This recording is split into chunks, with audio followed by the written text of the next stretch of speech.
Oke, selamat malam teman-teman semuanya. Kembali lagi dengan saya Abian. Udah lama nggak upload, jadi karena masih banyak project teman-teman. Jadi mohon maaf, aku udah lama nggak upload. Tapi aku usahakan di minggu-minggu ini, mulai sekarang aku udah mulai sering upload lagi di video YouTube. Oke, ini kenapa nih? Jadi teman-teman, pada kesempatan kali ini aku belum mau ngajak diskusi teman-teman terkait permasalahan belajar atau terkait tools atau terkait literasi. Belum, kita agak akan nyentuh kayak gitu dulu.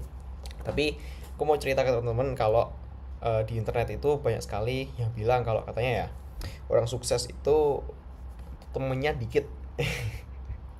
Aku bukan ngerasa udah sukses gitu, bukan ya, tapi ini aku udah dengar cerita dari beberapa dari beberapa orang-orang yang bisa dibilang menurutku udah fase ini kayak udah sukses tinggal snowball, yang mana aku tahu dari YouTube, dari mereka buka seminar, dari sharing-sharing, dari sosial media ya macam-macam.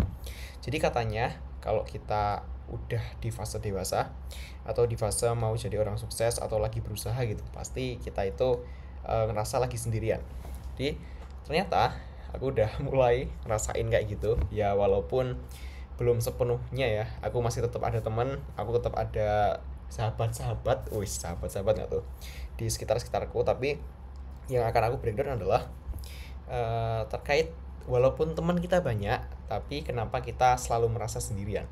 Jadi gini teman-teman, berdasarkan info yang aku dapat dari beberapa pemikiranku, dari juga baca-baca sharing di teman-teman, dari komentar-komentar di postingan, kenapa kita selalu merasa sendirian. Karena gini, ketika teman-teman berusaha untuk mencapai suatu tujuan, tentu kan biasanya kalau nggak berjuang sendiri ya pasti ada teman, beberapa orang aja. Nggak mungkin teman-teman berjuang itu temennya banyak banget, 100 200 langsung banyak, itu nggak mungkin. Ketika teman-teman baru berusaha untuk memulai, tentu yang ada di sekitarnya teman-teman itu dikit. Di sekitarnya itu dalam artian sahabat lah ya, bukan sahabat sih, tapi partnernya kita itu cuma sedikit. Misalnya gini, aku baru mulai bangun channel YouTube, kan aku nggak bisa ya langsung bikin tim, langsung bikin sebuah manajemen secara besar-besaran gitu, nggak bisa. Tentu aku harus merintis dari awal buat bikin channel YouTube yang bisa dibilang rame. Aku harus record sendiri dulu, aku harus rekam sendiri, aku harus bikin skrip sendiri, aku harus edit video sendiri, semuanya serba sendirian. Nah, itulah proses yang akan menyebabkan teman-teman itu merasa capek sendirian gitu. Ya karena apa? Karena semua itu dimulainya dari kita sendiri. Berbeda ketika teman-teman udah mulai kerja tim, itu bisa dibilang temennya teman-teman itu banyak karena kita bisa bagi tugas gitu. Tapi aku yakin ketika kita baru mau mulai sesuatu, itu kita modalnya adalah ya cuman diri kita sendiri. Jadi itu yang akan menyebabkan kita ngerasa sendirian, walaupun di sekitar kita itu orangnya banyak, baru rame nih, atau di sekitar kita itu sebenarnya kita punya teman yang banyak, kenalan yang banyak, tapi di sisi lain kita cuman deket sama beberapa orang. Ya itu sebenarnya konsep dasar sih ya, nggak perlu dibahas secara video, tapi aku mau sharing aja karena ya itu tadi yang tak bilang.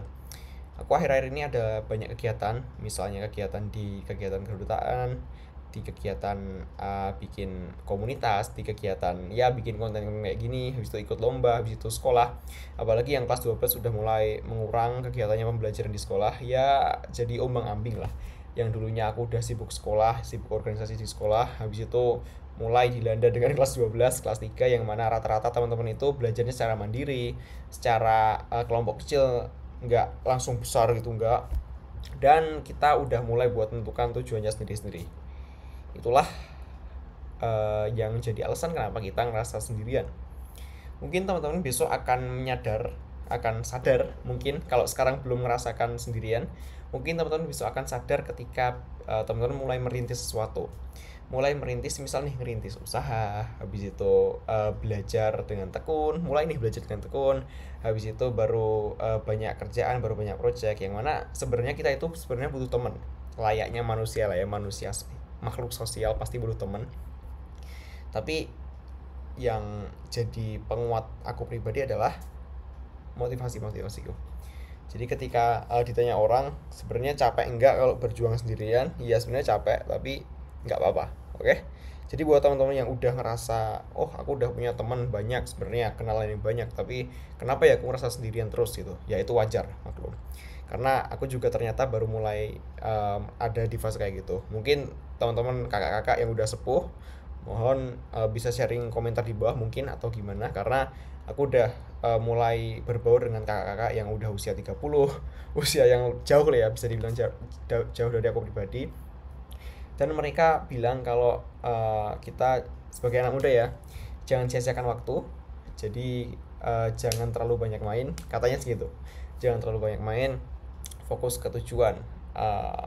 Fase-fase gagalnya dihabiskan sekarang, karena besok nggak akan ada waktu yang banyak lagi, karena kita masih muda, kita masih ada banyak kesempatan yang bisa dicoba, ada masih banyak stok kegagalan yang bisa kita taklukkan, itu kan kita apa ya, kita antisipasi gitu. Jadi buat teman-teman yang baru mulai, buat teman-teman yang masih ngerasa sendirian, buat teman-teman yang sedang berjuang untuk mencapai tujuannya, silahkan dinikmati. Aku juga kayak gitu, kita semuanya kayak gitu. Dan aku yakin ketika teman-teman udah serius dalam melakukan sesuatu, udah serius dalam berjuang di bidangnya masing-masing, udah serius dalam mencapai tujuannya, aku yakin kita akan bertemu di fase yang tertinggi, sampai berjumpa di titik terbaik menurut takdir, kalau kata-kata di Instagram.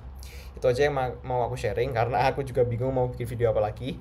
Mungkin dalam 2 hari atau 3 hari ke depan aku akan upload video lagi terkait pengembangan diri, terkait buku atau terkait apa. Karena akhir-akhir ini aku juga udah ngurang banyak baca buku, karena ya lagi banyak project ya, sesuai awal lah ya. Oke, itu aja yang aku sharing dari video kali ini. Sampai jumpa di video-video yang selanjutnya. Jangan lupa teman-teman yang belum subscribe, silahkan subscribe, karena kita udah hampir menyentuh 3000 jam tayang. Oke, sampai jumpa di video yang selanjutnya. Sampai jumpa di video pembahasan yang lainnya. Bye semuanya.